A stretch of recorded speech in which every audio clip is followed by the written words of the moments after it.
Hello citizens and welcome back. You guys wanted me to do a Q&A show, so here it is. I gathered some questions about Star Citizen, my content, or the Armory and Hauler from you, and in this video I'm going to answer them to the best of my knowledge. If you missed the question form, don't worry, the next Q&A form is now open. You can find the link in the description and I look forward to your questions. As always, if you like this video, sacrifice a like and a comment to the YouTube algorithm and subscribe for more. And here's a shout out to our amazing patrons and channel members for their support of the channel and everything else I do. And as you can hear, I am still sick, so I apologize for sounding like a congested toad. And now let's dive right into the questions. Our first question comes from Space Jones, and he asks, what is the list of ideal settings on the gameplay tab of the options, ESP, ADS, lag pips, lead pips? And the answer is, it depends. I believe everyone has their favorite settings. I don't think there is a universal best. But I can mention some that I think are important and that I have set in a specific way. For ESP, I have it on by default for the pilot and off for turrets. For ADS and precision mode, I go for the hold option. And I use lead pips. Other than that, I leave everything default, but like I said, you definitely want to experiment and find out what works best for you. I recommend you take a look at the social settings. You can disable random people trying to call you in-game and random party invites from people trying to get into your hangar. But what this question highlights for me is an ongoing problem. Star Citizen has a lot of settings. None of them are explained in-game and there is no search function. And I would hope that search and setting explanations are going to be added at some point this year as a quality of life feature. And for other viewers, let us know in the comments which settings you set in a specific way and why. Our next question comes from object reference not set to an instance of an object, which gave me a good laugh and which I take as a submission that is anonymous. And they are asking, why do you think refining ships are taking so long? The gameplay is already there. Or do you think they have other gameplay systems in mind for refining ships compared to station refining? This is an interesting question. Refining ships are something that I am very much looking forward to. And I think there are two main reasons they're taking so long. First, refining gameplay is very closely tied to crafting as we were shown at CitizenCon. And we know that refineries will be able to not only process raw ore, but also refine materials into higher tiers, which is a significant extension to the current function of refineries. And material tier system won't make much sense before crafting is implemented. The second reason is that ship refineries and station refineries work on different principles. They both use reactors, but for station refineries the process is currently abstracted behind an automated process in the refinery terminal. For refinery ships, players will have to control the refining process manually. And I think that the design document for this is yet to be created. But refinery ships are one of the main features I'm looking forward to, so I'm hoping they will be added soon. Our next question comes from Sir Matthews. And he's asking, should all ships be made useful to all players regardless of time served? For example, there is always a reason to use a small starter ship for a long-term player for specific missions. Similar to EVE, which has missions with ship restrictions. And the answer to this is very simple, and is yes. CAG have actually talked about this in the past, where some actions will require the right ship for the job. They specifically mentioned traveling through jump points of various sizes. But I believe the jump point size variable might have been since discontinued. But they also mentioned different environments being more suited for different ships. For example, rough weather might be easier to handle in a larger ship.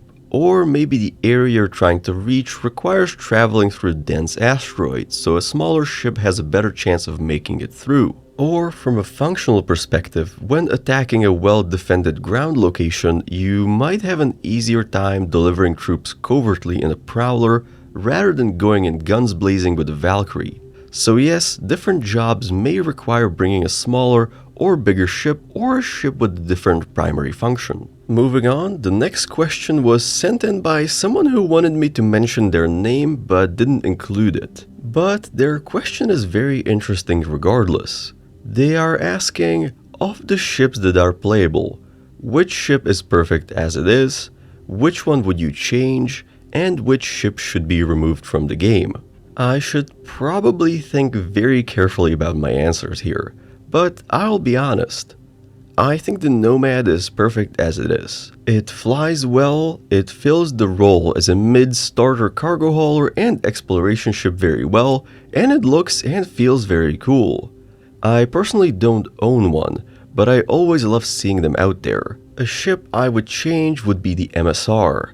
Now, don't take me wrong, I love my MSR, but it has a lot of issues. First of all, there are smaller ships that can haul more or similar amounts of cargo, like the Zeus CL. I also don't like the crawl space. I know it's an important part of the ship's concept, but it's virtually useless and a major security issue since anyone can open it. I would keep the shielded side cargo compartment, but the crawl space should go away. This would actually open up room for more cargo and a better overall layout. If you have ever looked at a 3D model of the MSR, you would notice that there is a lot of empty space. So with the removal of the crawl spaces, the crew areas could probably be split into two decks. Lower deck for cargo and engineering, and upper deck for crew. Other than that, I would move the door between the cargo bay and crew areas into the middle onto the central axis of the ship and branch rooms from that. I think it's weird that the main traversal path through the ship takes you around the servers, which should be sensitive equipment and put away somewhere. And finally, I would convert the turrets to remote turrets, move the operator seats to the bridge hallway or the bridge itself, and added some PDCs and increased the speed of the ship, because right now it's definitely not a blockade runner. And finally, which ship would I remove? Well, not a ship but a vehicle. I would remove the Rock DS. From the moment it was introduced, I doubted the utility of this vehicle, and unless it gets some significant changes that make it reasonably different from the base Rock, I don't think it should exist. But if I had to pick a ship, I don't think I could. I think all ships in Star Citizen have a place. I do agree that many need some or a lot of rework, but I wouldn't remove any. However, I will extend your question and talk about a ship I would like added, and that would be a medium-sized fuel processing and refueling ship, basically a mini Starfarer. It would be interesting to see this done by Argo or as a Constellation or a Cutlass variant. And while the Vulcan should be the medium-sized refueling ship, I am looking for a dedicated medium-sized fuel processing and refueling ship, where the Vulcan is a drone-based repair and support ship with no fuel processing capability. Moving on to the next set of questions coming from Lens Nation. And yes, you're allowed to submit more than one question. And the first one is, what is your opinion on the latest Tier 0 plan for the implementation of the item recovery system? Be honest. So I made a full video on this last week or the week before, but to give you the cliff notes, item recovery Tier 0 is a step in an interesting direction. While it is very limiting for players who want to loot, it also solves a major long-time issue of recovering pledge gear. And I think that item recovery will, over time, encourage players to customize their gear a bit more and travel more to get what they really want, rather than getting whatever they can get where they are. But I think it should be treated as a stopgap solution until Tiers 1 and 2 are implemented. And the next question from Lens Nation is related. Related to the same Tier 0 plan for item recovery system, what could be a better way to implement it in your opinion? For Tier 0, this is okay, like I said, as long as it only becomes a stopgap solution. However, for the following Tier 1, I don't quite like the idea of claimed items becoming unusable. I would rather items are marked as stolen, and if you're caught by the authorities, they will seize them from you. At the same time, I think it should be possible to remove the stolen status through crafting. Moving on to the next question from Lens, which is very interesting. So what is next for server meshing? We haven't heard much about it in a while. Well, in the short term, stabilization.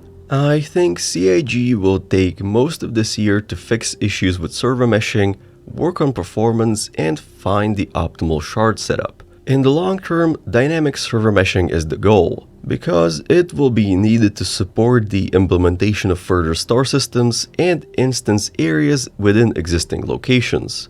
For example, the underground areas of Area 18. But overall, I think we will hear a bit more about server meshing in the later half of 2025. The next question from Lens is going to make some people angry. He asks, Redeemer, what is the point of this ship? Lens, first of all, don't you own a Redeemer? But originally, the Redeemer was a part of the Next Great Starship contest, where artists could send in their ship ideas and CIG would implement the best one. It was originally concepted and implemented for the hangar module as a dropship gunship combo.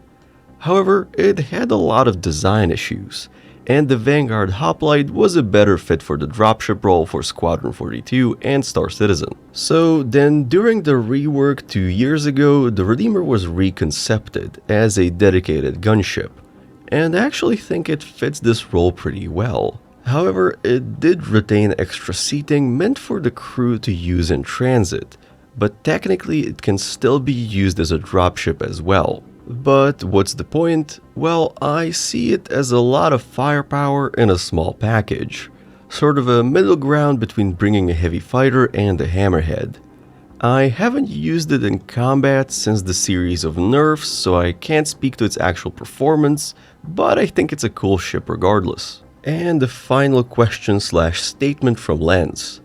CIG has been explaining the story of Pyro and the gangs through their videos. To me, that is a huge failure of narrative storytelling, that your devs need to explain the story, and I was never pulled in hard enough to read it in the journal tab.